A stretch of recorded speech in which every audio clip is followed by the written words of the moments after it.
rasakan kasih-Mu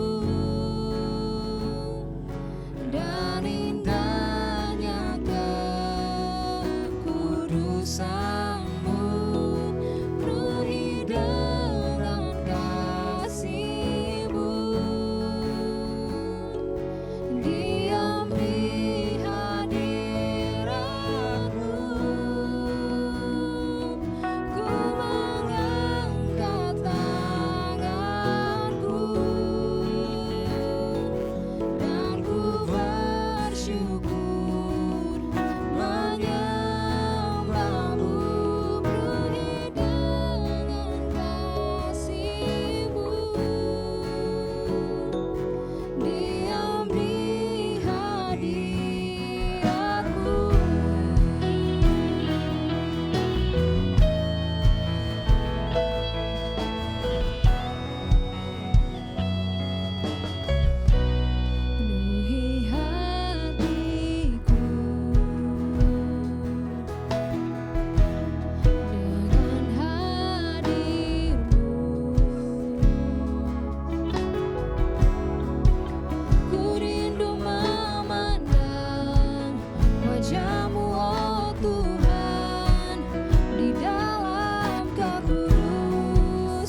Sebelum kita dengarkan firman Tuhan, mari sama-sama kita berdoa.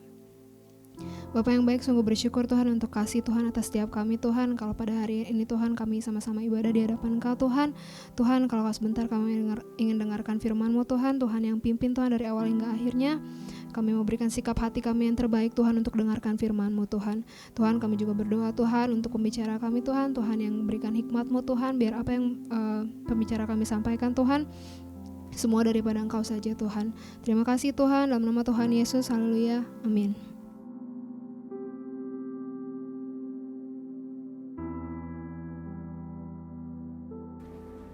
Halo, selamat pagi River. Apa kabar semuanya?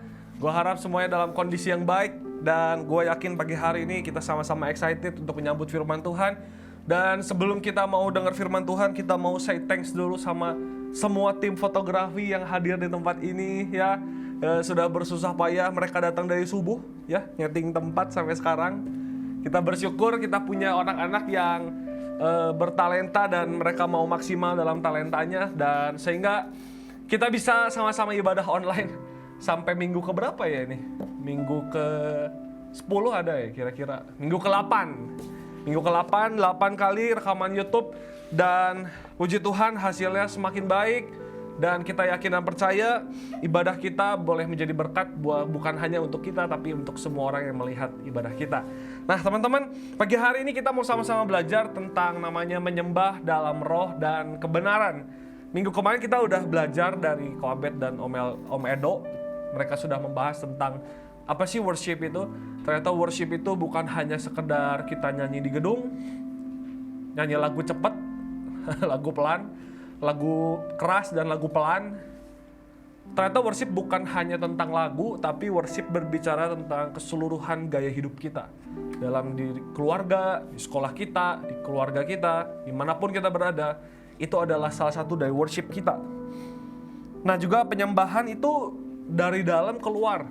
Kemarin kita belajar bahwa penyembahan itu keluar dari hati yang tulus kepada Tuhan. Maka itu waktu kita keluar, kita bisa dilihat oleh banyak orang bahwa penyembahan kita itu tulus. Penyembahan bukan dari dalam keluar.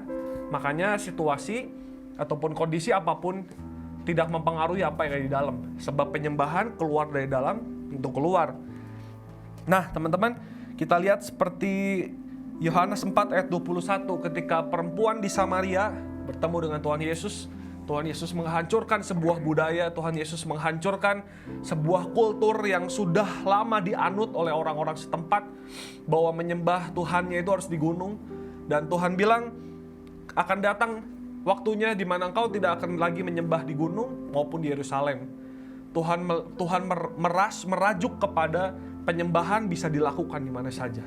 Bukan hanya di gedung, bukan hanya di tempat-tempat tertentu, tempat-tempat sakral tertentu, tapi menyembah bisa dimanapun, di seluruh kehidupan kita. Nah teman-teman, kita mau belajar pagi hari ini menyembah dalam roh dan kebenaran. Kita mau bahas dua hal, yaitu yang pertama menyembah dalam roh. Artinya apa sih menyembah dalam roh? Nah teman-teman, sebelum gue mau masuk ke dalam roh, gue mau cerita bahwa dulu di perjanjian lama teman-teman, waktu Yesus belum menampakkan dirinya sebagai manusia, dia hanya menampakkan dirinya di tempat-tempat yang khusus, di tempat-tempat yang gak sembarangan. Tidak seperti sekarang, kita menyembah di WC pun Yesus hadir.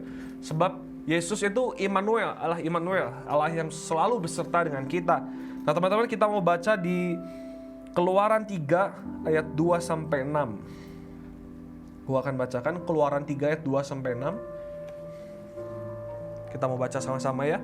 Keluaran 3 ayat 2 ayat 6. Lalu malaikat Tuhan menampakkan diri kepadanya di dalam nyala api yang keluar dari semak duri.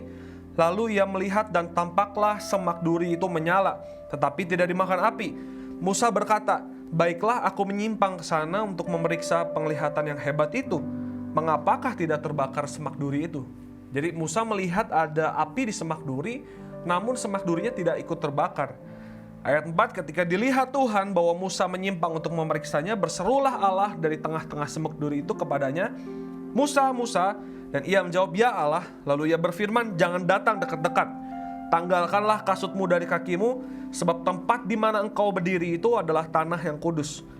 Ayat ke-6, lagi ia berfirman, Akulah Allah ayahmu, Allah Abraham, Allah Ishak, dan Allah Yakub. Lalu Musa menutupi mukanya sebab ia takut memandang Allah. Itu adalah salah satu contoh kejadian di Perjanjian Lama di mana Tuhan tidak selalu melihat, mempertunjukkan keberadaannya. Tuhan hanya menunjukkan keberadaannya di tempat-tempat khusus. Bahkan kalau kita melihat di zaman Musa waktu dia sudah sama bangsa Israel, Tuhan hanya menunjukkan dirinya di bait suci, atau kau masuk ke kemah suci, di ruang maha suci, dan yang melihat Tuhan itu hanya nabi yang khusus, imam-imam yang khusus yang dipilih Tuhan untuk bisa bertemu. Dan kalau kita orang-orang jemaat seperti kita nggak bisa ketemu dengan sembarangan dengan Tuhan. Nah teman-teman, makanya pada zaman Perjanjian Baru, seperti kita lihat di Yohanes 4, Tuhan mematahkan segala stigma itu. Tuhan mematahkan, Tuhan bilang tempat di mana kita menyembah sudahlah tidak penting. Nah, makanya waktu kita menyembah dalam roh, teman-teman, yang harus kita sadari adalah penyembahan adalah respon dari roh kita kepada Tuhan. Kalau kita mau bertemu Bapak Presiden dulu, mungkin kita harus ke istana atau melewati protokol-protokol yang istana Presiden kasih kepada kita. Mungkin ketika kita mau bertemu dengan seseorang seperti sekarang, kalau kita mau masuk mall, kita harus di suhu dulu, terus kita harus cuci tangan dulu, masuk protokol. Tapi enggak dengan ketika kita bertemu dengan Yesus, teman-teman. Ketika kita bertemu dengan Yesus, kita bisa bertemu dengan Dia kapan saja dan di mana saja. Syaratnya apa? Syaratnya hanya roh kita harus connect sama Tuhan.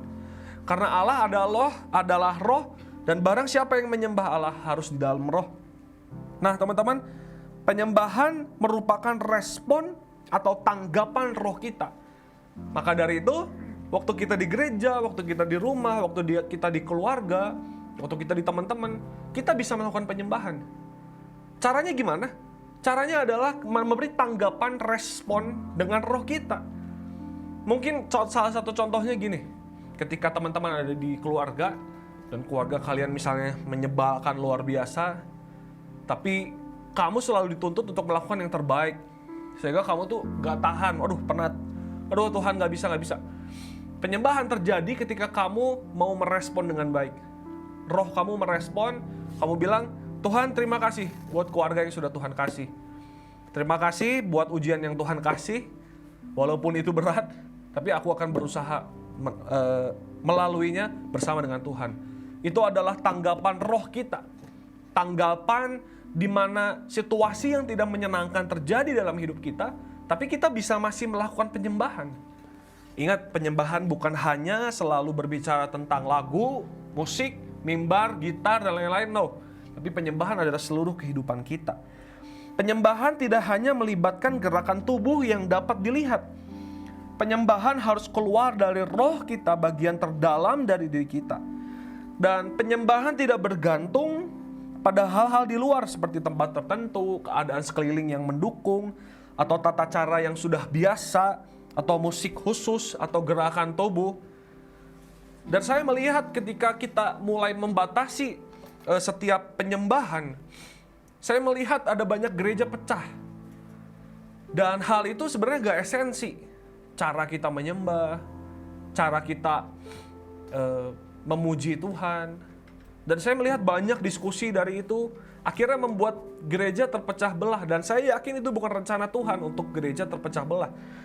Tapi esensinya adalah penyembahan adalah keluar dari hati kita. Dan hal yang terpenting dalam penyembahan ialah memusatkan hati kita kepada Tuhan.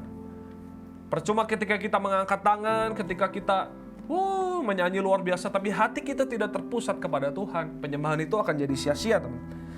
Dalam Yohanes 4 ayat 7 sampai 15, kita akan baca beberapa ayatnya, teman-teman. Yohanes 4 ayat 7 sampai 15. Maka datanglah seorang perempuan Samaria hendak menimba air, kata Yesus kepadanya, "Berilah aku minum."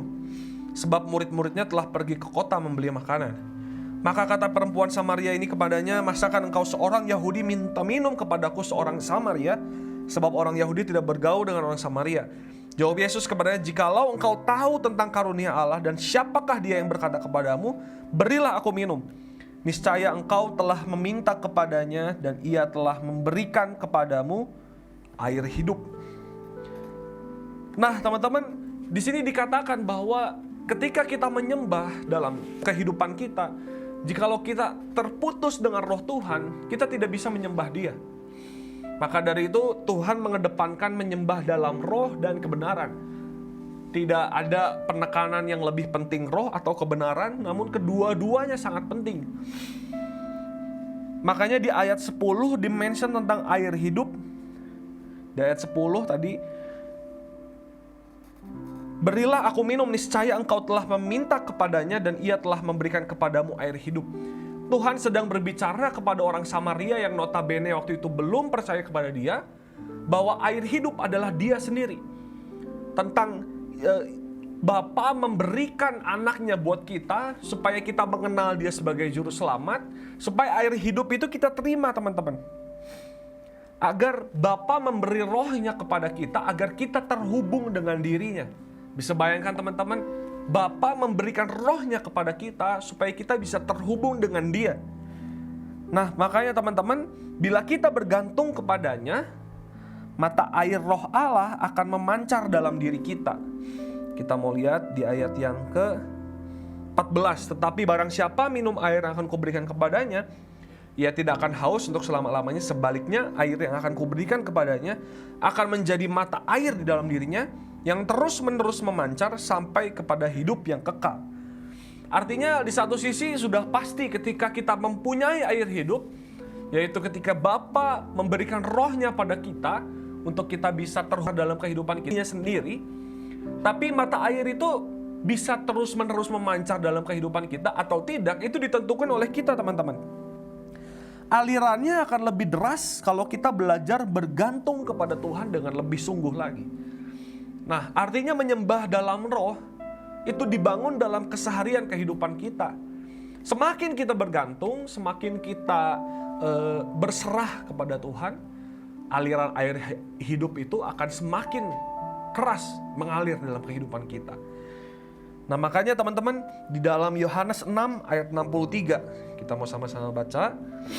Yohanes 6 ayat 63. Mengapa kita perlu roh, teman-teman? Di sini dijelaskan, rohlah yang memberi hidup, daging sama sekali tidak berguna. Perkataan-perkataan yang kukatakan kepadamu adalah roh dan hidup. Nah, teman-teman, dibilang di sini bahwa perkataan-perkataan yang Tuhan berikan pada kita itu memberikan kita hidup. Kalau kita tidak dipenuhi oleh roh, kita hidup dengan cara kita hidup dengan jalan kita hidup dengan cara pandang kita. Kita sama sekali tidak mengandalkan Tuhan dalam kehidupan kita. Penyembahan kita akan jadi sia-sia. Bukan arti penyembahan ketika, datang ke gereja berarti sia-sia. Enggak. Tapi ketika kita menjalankan kehidupan kita pakai cara pandang kita pakai jalan pikir kita nggak pernah peduliin Tuhan sama sekali, maka kehidupan kita akan sia-sia, teman-teman. Makanya dibilang bahwa penyembahan kita akan sia-sia jikalau kita nggak terhubung dengan roh Allah. Kalau kita belum menerima kehidupan yang dipimpin oleh roh, atau kalau hubungan kita dengan Tuhan ternyata mati, maka kita tidak dapat menyembah Tuhan sesuai dengan kehendaknya. Kita bisa saja berbicara tentang hal-hal yang memberi inspirasi, mungkin bisa memikirkan hal-hal rohani, melakukan hal-hal agama, merasa bersemangat dalam hal rohani, tetapi pada hakikatnya penyembahan kita tidak berkenan di hati Tuhan. Ini bahaya, teman-teman. Dan saya pernah merasakan dalam fase itu. Saya semangat dalam memberikan firman, semangat dalam menyemangati orang untuk mungkin sekedar memberi nasihat. Tapi saya sadar bahwa kehidupan saya sendiri tidak dibangun di dalam roh, bahwa saya tidak dipimpin oleh roh. Itu kelihatan karena ketika kehidupan sehari-hari saya jadi boring, tidak pernah baca Alkitab, tidak pernah connect dengan Tuhan, tidak pernah berdoa. Tapi waktu saya memberikan firman saya semangat, tapi ketika saya memberikan nasihat pada teman saya semangat, ketika harus meeting sana sini, saya semangat, saya punya ide yang baik, saya punya ide yang bagus untuk kemajuan gereja. Dan ternyata penyembahan saya tidak berkenan di hati Tuhan. Karena roh saya mungkin terhubung, tapi alirannya nggak deras. Nah teman-teman, kita hanya dapat menyembah Tuhan dalam roh kalau kita bersekutu dengan Tuhan, yaitu melalui rohnya yang kudus. Jadi poin yang pertama tadi tentang roh, artinya kehidupan roh yang harus dibangun. Berbicara tentang roh bukan sesuatu yang mengambang-ngambang, tetapi menyembah dalam roh adalah tanggapan atau respon roh kita. Karena kita di dalam kita adalah roh Allah yang Tuhan kasih buat setiap kita. Nah, kita harus menanggapi ketika kita mau menyembah Tuhan. Itu yang pertama teman-teman. Yang kedua, yang terakhir kita akan bahas tentang menyembah dalam kebenaran. Kita juga harus menyembah Tuhan di dalam kebenaran, jangan sampai seperti orang Samaria yang menyembah yang dia tidak kenal. Dalam Yohanes 4, Tuhan bilang, kamu menyembah apa yang kamu tidak kenal. Dan teman-teman, saya pernah dengar cerita, ada menara Babel di Israel itu, tulisannya ada kepada Allah yang tidak kami kenal. Entah di Babel atau di mana gitu ya. Saya pernah lihat patungnya, sebuah patung yang tinggi, dia bertuliskan di situ, kepada Allah yang kami tidak kenal. Kita jangan sampai seperti orang Samaria, kita menyembah tanpa tahu kebenaran. Nah, menurut firman Tuhan apa sih kebenaran? Di dalam Yohanes 17 ayat 17 kita akan baca sama-sama.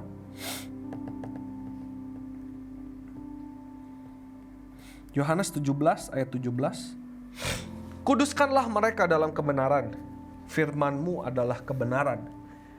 Nah teman-teman, di dalam perjanjian lama, arti nama kebenaran ternyata lebih merajuk kepada tiang atau pilar. Berarti kebenaran adalah penopang yang bisa diandalkan dan yang kuat. Artinya ketika kita menyembah dalam kebenaran, kita juga harus mengetahui firman Tuhan. Dan firman itu akan menjadi penopang yang kuat buat kita, yang dapat diandalkan. Karena kita tahu firman tidak pernah berubah. Firman selalu setia. Firman mutlak. Dia mengatakan A dan mengatakan B. Firman Tuhan tidak pernah abu-abu. Dia pasti hitam atau putih. Firman Tuhan selalu dapat diandalkan. Dan teman-teman, kebenaran itu memerdekakan kita dari dosa yang menghalangi persekutuan kita dengan Tuhan. Nah, ketika kita datang kepada Tuhan, kita harus tahu kebenaran apa yang Dia mau sampaikan pada kita. Mungkin pada waktu itu kita sedang mengalami kegagalan, kita sedang mengalami dosa yang terus-menerus dalam kehidupan kita. Tapi kita tahu bahwa ada kebenaran di balik itu. Kita tahu bahwa firman Tuhan bilang, jangan begitu. Kita tahu bahwa firman Tuhan mungkin melarang. Kita tahu bahwa firman Tuhan itu mungkin memberitahu kita, memperingatkan kita. Nah kita harus tahu teman, jangan sampai kita nggak tahu kebenaran. Pada waktu kita menyembah, tapi kita nggak tahu kebenaran. Nah teman-teman, makanya setiap hari kita juga harus bersekutu dengan firman, dan firman itu jadi bagian dalam hidup kita. Makanya pada waktu kita menyembah, bukan hanya roh kita yang memberikan respon, memberikan tanggapan, tetapi kita juga harus tahu kebenaran yang jadi pilar, yang jadi penopang kita. Supaya ketika kita mengalami trial, mengalami ujian dalam kehidupan kita, roh kita boleh merespon dengan baik. Tapi pastikan respon itu berdasarkan dari firman Tuhan. Nah makanya ketika tadi saya bilang, kalau saya mungkin waktu saya tidak punya hubungan yang baik dengan Tuhan, mungkin saya bisa memberikan hal-hal inspirasi pada teman-teman yang membuat teman-teman, wah luar biasa kok Peter dan lain-lain. Bisa teman-teman, tapi dasarnya belum tentu jadi itu firman Tuhan. Karena dasarnya bisa saja jadi pikiran saya sendiri. Nah makanya penting waktu roh kita merespon, pastikan respon itu adalah kebenaran firman Tuhan. Bukan lagi cara pikir kita, bukan lagi cara pikir orang dunia, tapi yang saya bagikan adalah cara pikir Alkitabiah. Nah teman-teman, makanya ketika kita menyembah, kita juga harus sama-sama bersekutu dengan Tuhan lewat firman-Nya. Sangat penting. Setiap hari kita harus baca Alkitab, kita perlu penopang yang kuat. Kita perlu penopang yang dapat diandalkan, tidak pernah berubah. Ingat teman-teman, Alkitab tidak pernah salah. Alkitab tidak pernah berubah dari dulu, sekarang, sampai selamanya. Dan firman itu dapat diandalkan. Yohanes 1 ayat 1 bilang seperti ini. Saya akan bacakan Yohanes 1 ayat 1. Pada mulanya adalah firman, firman itu bersama-sama dengan Allah, dan firman itu adalah Allah. Dan firman itu adalah Allah sendiri. Allah mengetahui segalanya. Allah memberitahu dirinya di Alkitab. Nah, teman-teman, menyembah dalam kebenaran juga berkaitan dengan sikap hati. Seperti yang minggu kemarin Ko Abed sudah sampaikan, bahwa menyembah dalam kebenaran itu harus menyembah dengan apa adanya. Bukan hanya kita tiba-tiba meninggalkan masalah kita, lalu kita boleh datang kepada Tuhan, nanti pulang ingat lagi masalahnya. Enggak. Tapi waktu kita menyembah kepada Tuhan, kita juga harus jadi orang yang tulus hati. Sikap hati yang tuluslah yang diinginkan Tuhan. Saya akan bacakan Ibrani 10 ayat 22.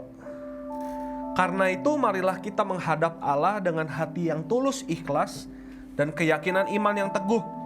Oleh karena hati kita telah dibersihkan dari hati nurani yang jahat, dan tubuh kita telah dibasuh dengan air yang murni. Dibilang di situ teman-teman, kita harus bertemu dengan Tuhan dengan hati yang tulus. Kita harus bertemu dengan Tuhan dengan hati yang murni. Hati yang seperti itu adalah hati yang tidak berpura-pura. Hati yang mengaku apa adanya pada Tuhan. Kenapa kita harus mengaku pada Tuhan? Kita akan baca sama-sama Amsal 28 ayat 13. Amsal 28 ayat yang ke-13. Siapa menyembunyikan pelanggarannya tidak akan beruntung, tetapi siapa mengakuinya dan meninggalkannya akan disayangi. Bahkan di dalam Alkitab Kabar Baik dibilang seperti ini teman-teman. Siapa yang menyembunyikan dosanya tidak akan beruntung. Siapa yang mengakui dan meninggalkannya akan dikasihi Tuhan.